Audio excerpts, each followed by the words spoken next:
یو ملګري پوښتنه کړې وه د مانځه د واجباتو. موږ مخکې د کتاب غونډ تفصیل سره بیان کړی و. ډېرو خلکو یې ډېر څه ترې زده کړي وي، خو بیا رانه وېرېږي، موږ نه ما نه وېرېږي بار بار چې یادېږي نه بیا هېر شي، تاسو نه هم هېره راځي هېره کېږي. نو بیا یو ملګري د مانځه د واجباتو پوښتنه کړې چې د مانځه واجبات موږ ته بیان کړه چې د مانځه کوم واجبات دي. دا لږ تفصیل سره واورو. دا زده هم شول، اوس دومره زر نه زده کېږي چې زه یې وکړه بیان کړم تاسو زده شي. خو کوشش وکړو چې واورو کېدای شي زده هم شي. که زده شول خو ډېره ښه ده، که زده نه شول بیا پوښتنه وکړه، بیا پوښتنه وکړه، زده کولو کوشش شروع کړه، یوه ورځ به داسې راشي چې زده وي. د مانځه واجبات بعضې کتابونو 14 بیان کړي دي او بعضې 15 بیان کړي دي. تاسو ته تفصیل سره بیانوم.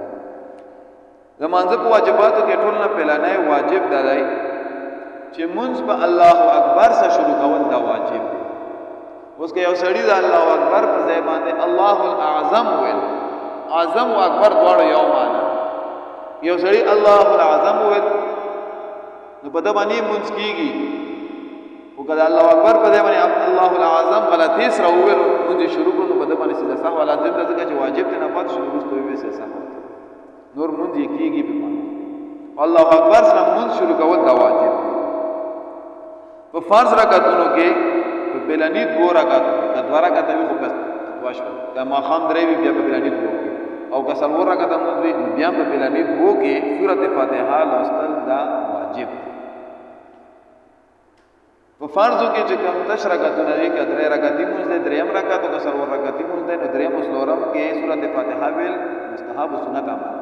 یو سړی صرف ودرېدلو او سره سورت فاتحه ونه ویله په 3م رکعت کې په 4م رکعت کې نو مونځ یې کېږي، خو خلاف اولا کار یې وکړو، ښه کار یې ونه کړو، ځکه چې په کار ده چې سورت فاتحه ووایي.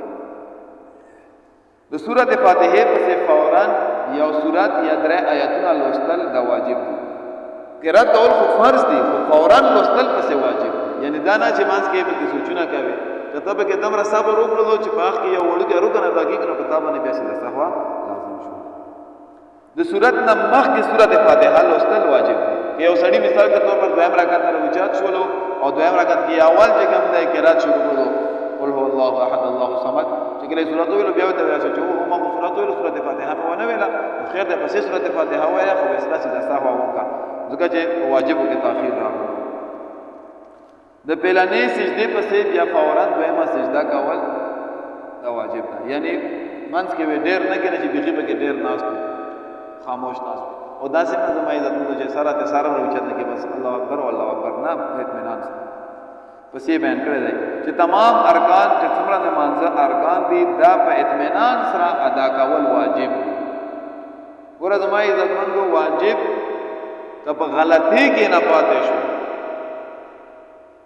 یعنی تا ته یاد نه شول خو واجب نه پاتې شولو سجده سهو یې وکړو، خو که په زور دې واجب پرېښودو نو بیا دې مونځ نه کېږي، که سجده سهو وکړي بیا دې مونځ نه کېږي چې په زور یې پرېږدي.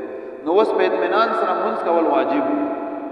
اطمینان سره مونځ کول دا چې هر یو ټکی ته یې په طریقه یې رکوع کوي، په طریقه یې کوي، سجده کوي په طریقه یې کوي، دا صحیح طریقه باندې ادا کول واجب دی. که نه ته په رب درب دې شروع کړي وي نو بس خبره اوږدېږي رانه دغه مونځ الټه چې کوم دی مونځګزار په مخ باندې ورویشتلی کېږي او بیا ورته مونځ د خیرې کوي. په اولنۍ قاعده کې او دغه شان دی په آخري قاعده کې تشهد تحیات لله والصلوات والطیبات الى اخره دا لوستل واجب.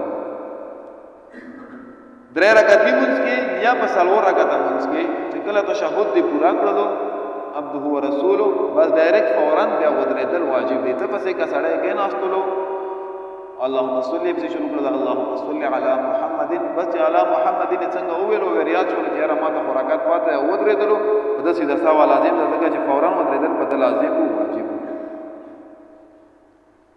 مونځ په سلام باندې ختمول دا واجب دی. یعنی یو سړی مونځ پورا کړو نو دا مونځ السلام علیکم ورحمت الله السلام علیکم ورحمت الله په دا باندې ختمول واجب دی. په وترو کې دعای قنوت په لوستل دا واجب دی. یو سړی نه په غلطۍ کې هېر شو نو سجده سهو یې وکړي. په وړوکي اختر کې او په غټ اختر کې چې کوم تکبیرات وي دا تکبیرات واجب دي. که مثال کے طور پر په اختر کې دا پاتې شول نو سجده سهو به لازم ده، خو سجده سهو به په اختر کې نه کوي. وجه دا چې په اختر کې ازدحام غټ وي، رش ډېر زیات وي نو خلک یې سره بیا ګډوډېږي، نو بس په دا وجه باندې وي سجده سهو نه کوي، بغیر د سجده سهو به مونځ پوره کړي. او که مثال کے طور پر سلام یې واړولو دوباره یې سر نه وکړم نو ډېره بهتره ده. د سبایي په مانځ کې د ماښام په اولني دوه رکعتونو کې د ماسخوتن په اولني دوه رکعتونو کې او د جمعې په مونځ کې او د اختر په مونځ کې او د تراویح مونځ او په رمضان مبارک کې په وترو کې امام په جهر سره تلاوت کول واجب دي. مثال کے طور پر امام جامع ته مخکې شولو او جمعې ورځ د جامع ته مخکې شولم او په مازه باندې تلاوت شروع کړو چې الحمدلله رب العالمین، بس یو جمله مې پورا کړه او بیا راته یاد شو چې اوهو هغه جمعې مونځ دی. انسان نه غلطۍ کېږي، زما عزت دغه مسلې چې بیان شوي دي په همدا وجه بیان شوي دي چې غلطۍ وشي چې بیا سیده صحه باندې ټیک شي. الله معافي وکړي. یو ځای کې امام مخکې نه غالبا ته کیسه کړې ده، یو بیران سیده صحه مې وکړه، یو مقتدر اوچت شو اوس وفات ته الله دې وبخښي. بعضې بې ادبه وي، دا خیال نه ساتي چې مولانا صاحب د آدابو خیال ساتل پکار. ما ته کې استاد چې ته په مونځ کې څه غلط شو شابه وایه څه کمه کړی بس غلط شو، نو سیده صحه مې وکړه، خبره ختمه.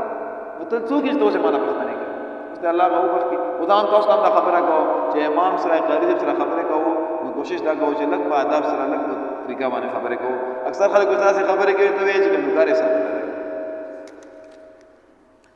دغه شان دی چې کوم ماسپښین مونځ دی او مازدیګر مونځ دی او ماسپښین او مازدیګر په مونځ کې امام په پټه تلاوت کوي. که مثال کے طور پر ماسپښین په مونځ کې په زړه په تلاوت شروع کړو، بیا مازدیګر په مونځ کې په زړه په تلاوت شروع کړو، جمله یې پوره کړه، نو په دې باندې سیده صحوه لازم شو. الله تبارک وتعالى من تشکر به